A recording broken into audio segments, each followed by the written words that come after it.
주님, 악인에게서 나를 건져주시고 포악한 자에게서 나를 보호하여 주십시오. 그들은 속으로 악을 계획하고 날마다 전쟁을 준비하러 모입니다. 뱀처럼 날카롭게 혀를 벼린 그들은 입술 아래에는 독사의 독을 품고 있습니다.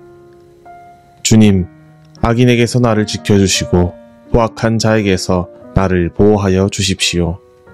그들이 나를 밀어서 넘어뜨리려 합니다. 오만한 사람들이 나를 해치려고 몰래 덫과 올가미를 놓고 길목에는 그물을 치고 나를 빠뜨리려고 함정을 팠습니다. 그러나 나는 주님께 아뢰기를 주님은 나의 하나님이십니다.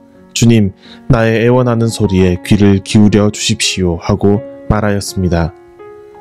내 구원의 힘이신 주 하나님, 전쟁을 하는 날에 주님께서 내 머리에 투구를 씌워 보호해 주셨습니다. 주님, 악인의 욕망을 이루어 주지 마시고 그들이 우쭐대지 못하도록 그들의 계획이 성공하지 못하게 해주십시오. 나를 에워싸고 있는 자들이 승리하지 못하게 해주십시오. 그들이 남들에게 퍼붓는 재앙을 다시 그들에게 되덮어 주십시오. 뜨거운 숯불이 그들 위에 쏟아지게 하시고 그들이 불구덩이나 수렁에 빠져서 다시는 일어나지 못하게 해주십시오. 혀를 놀려 남을 모아 맞는 사람은 이 땅에서 버젓이 살지 못하게 해주십시오. 폭력을 놀이 삼는 자들에게는 큰 재앙이 늘 따라다니게 해주십시오. 주님이 고난받는 사람을 변호해 주시고 가난한 사람에게 공의를 베푸시는 분임을 나는 알고 있습니다. 분명히 의인은 주님의 이름에 찬양을 돌리고 정직한 사람은 주님 앞에서 살 것입니다. 시편 140편 말씀입니다.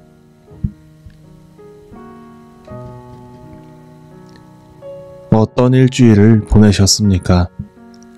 완벽의 완벽을 기해도 부족할 수밖에 없는 우리라 마땅히 하나님을 찬양하고 의지할 수밖에 없습니다. 오늘의 시편 140편도 우리가 의지해야 할 분을 향하는 시라고 할 수 있겠습니다. 시편 140편의 시인은 곤란한 상황에 놓여 있는 듯 보입니다. 주님께 악인에게서 나를 건져달라는 그의 요청은 그가 고통으로 인해 탄식하는 상황을 암시적으로 보여주기 때문입니다. 시편 140편의 시인이 다윗이라고 볼 때 많은 학자들은 다윗 시대에 이 같은 별명에 걸맞는 사람으로 사울 혹은 사울의 일행이 악인이 아닐까 하고 유추하지요. 그 유추한 것을 바탕으로 두고 오늘의 시를 읽어보면 시인의 말이 좀 더 입체적으로 읽힙니다. 우리는 잘 알고 있습니다. 전쟁에서 돌아오며 백성들이 부르는 찬양 소리를 듣고 자신을 떠난 여호와께서 다윗과 함께 하심을 보고 사울이 얼마나 고군분투 다윗을 해치려 했는지요. 다윗이 블레셋 사람에게 죽길 바라며 전장으로 보내기도 하고 단창으로 죽이려 들기도 했으며 집에 군사를 보내기도 했습니다. 심지어 선지자들을 가르치는 라마나요스로 도망간 그를 죽이기 위해 군사를 따로 보내기도 했지요. 그래서 다윗은 미친 채를 하기도 하고 이리저리 도망을 다니지 않습니까? 살기 위해서였습니다. 상대를 죽여서 살 수도 없는 일방적인 살이로부터 살아남기 위해서였습니다. 왜냐하면 다윗은 여호와의 기름 부음을 받은 이를 치는 것은 여호와께서 금지하시는 것이라 고백하며 사울을 죽일 수 있는 순간에도 그를 해치지 못하는 사람이었기 때문입니다. 그러니 시인 다윗의 마음이 얼마나 불안하며 근심되었겠나요? 그래서일까요?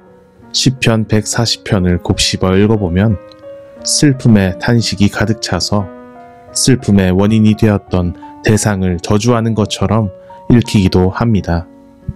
2절과 3절은 말합니다. 악인의 겉모양은 평범합니다. 그래서 알아보기도 어렵습니다. 그러나 친절의 근본적인 동기는 다윗 곧 시인을 해치는 데 있기 때문에 시인은 누군가의 친절을 있는 그대로 받아들이기도 어렵습니다. 그들이 내뱉는 악한 말들이 독과 같아서 언제 어떤 일을 통해서 시인에게 해가 될지도 알 수 없습니다. 그 누구도 믿지 못하는 세상, 모든 이들과 단절되어 가는 세상, 시인의 마음이 꼭 지옥 같을 것이 분명해 보입니다. 그러니 시인은 다시 외칩니다. 주님, 악인에게서 나를 지켜주시고 포악한 자에게서 나를 보호하여 주십시오. 시인은 어떤 악인에게 미움을 샀길래 이토록 괴로운 것일까요? 이어지는 5절 말씀에 따르면 시인이 말하는 악인이란 오만한 사람입니다.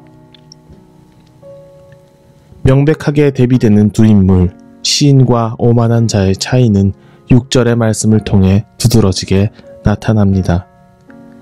시인이 주님은 나의 하나님이십니다 라고 고백하는 사람이라면 오만한 사람은 스스로 하나님이 된 사람이지요. 그래서 하나님의 법을 따르지 않습니다. 자신의 법을 따릅니다. 그러므로 자신의 법에서 어긋나는 자를 해치기 위해 몰래 덫과 올가미를 놓고 길목에는 그물을 치고 함정을 팝니다. 욕망을 이루기 위해 폭력을 놀이삼습니다. 우쭐거립니다. 거들먹거립니다. 그것이 오만한 사람의 모습입니다. 그러나 곱씹을수록 본문의 내용을 우리 시대에 가져와 넓혀갈수록 의인의 마음에 슬픔을 더하느니 탄식의 이유를 만들어내느니 저주의 대상으로 나타나니 저주의 대상이 되는 그 이가 어쩌면 우리일지도 모르겠다는 생각을 하게 됩니다. 영국의 소설가이자 기독교 변증가였던 C.S. 루이스의 책 스크루테이프의 편지에서는 오만함, 교만함이 얼마나 끈질기게 우리 안에 있는지 드러내 보입니다.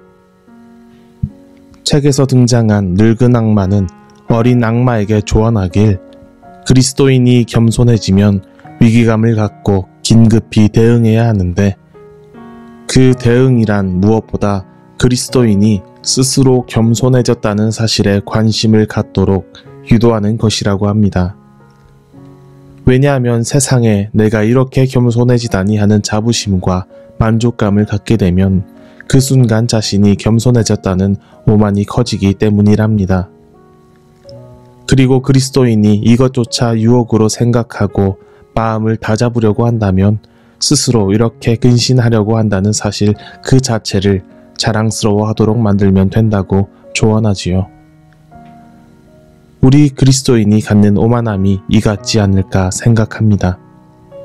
도덕적 오만, 겸손함에 대한 오만, 지식에 대한 아니 어쩌면 영적인 오만. 의인의 노래를 다윗의 노래를 시편을 외우고 읊어대던 바리새인은 평생을 율법을 연구하고 가르치고 따라 금식하고 굳이 하는 일로 그들의 삶을 채웠습니다. 그러나 우리가 구주로 고백하는 예수께서는 그들의 신앙을 부정하셨지요. 우리는 그리스도인이라 신앙인이라 지극히 당연하게 시편에 시인의 자기를 투사하곤 합니다. 그러나 여러분, 혹시 여러분의 뜻이 탁월하다고 생각하지는 않습니까? 때로는 자부심이 지나쳐 다른 사람을 무시하는 것처럼 행동하지는 않습니까? 옳다고 여기는 것 때문에 타자를 모욕하지는 않습니까? 자신을 다른 사람의 위로 높이기 위해 과도한 자기애를 바벨탑처럼 쌓아가지는 않습니까? 선량해 보이는 차별을 하고 있지는 않습니까? 고난받는 사람을 변호하고 가난한 사람에게 공의를 베푸는 듯하나 그 욕망이 자신을 향하지는 않았습니까? 입술 아래 독사의 독을 품고 남을 욕하지는 않았습니까? 제 기준에 맞지 않는 누군가를 해치기 위해 올가미를 두진 않았습니까? 그리 오만하진 않았습니까? 시인이 저주하는 오만한 자와 우리가 그리 다른 모습입니까? 시인은 의인과 오만한 자의 차이를 6절에서 이렇게 드러냅니다. 나는 주님께 아뢰기를 주님은 나의 하나님이십니다. 주님 나의 애원하는 소리에 귀를 기울여 주십시오 하고 말하였습니다. 오만한 것과 겸손한 것의 다른 것은 주님을 의지하는 것입니다. 오만은 우리의 근원이신 하나님을 버리고 자신을 그 근원으로 삼는 것입니다. 그리하여 결국 스스로 하나님이 되려는 것입니다. 완벽한 일주일을 살고 싶지만 완벽하지 못한 우리입니다. 완벽에 완벽을 기해도 우리는 완벽할 수 없기 때문입니다. 우리는 완전한 흑도 백도 아닌 회색으로 살아가느니 완전한 빛도 어둠도 아닌 그림자의 경계쯤에서 살아가는 이들이기 때문입니다. 그래서 평생에 걸쳐 하나님의 형상을 찾아가며 성화를 향해 나아가는 우리가 아니겠습니까? 그러니 우리가 시인의 입장이 되어 우리의 힘이 되신 하나님을 노래하는 것도 참 좋지만 시인의 탄원에 비춰 자신을 살펴 돌아 성찰해 보길 소망합니다. 우리가 오만한 자의 자리에 앉지 아니하길. 하나님께서 세상을 보셨듯 우리도 그처럼 세상을 바라보길. 정직한 사람이 주님 앞에 살 것이라는 선명히 신앙인을 일깨우는 시편 140편 마지막 절을 우리가 품어 비추어 살길 소망합니다.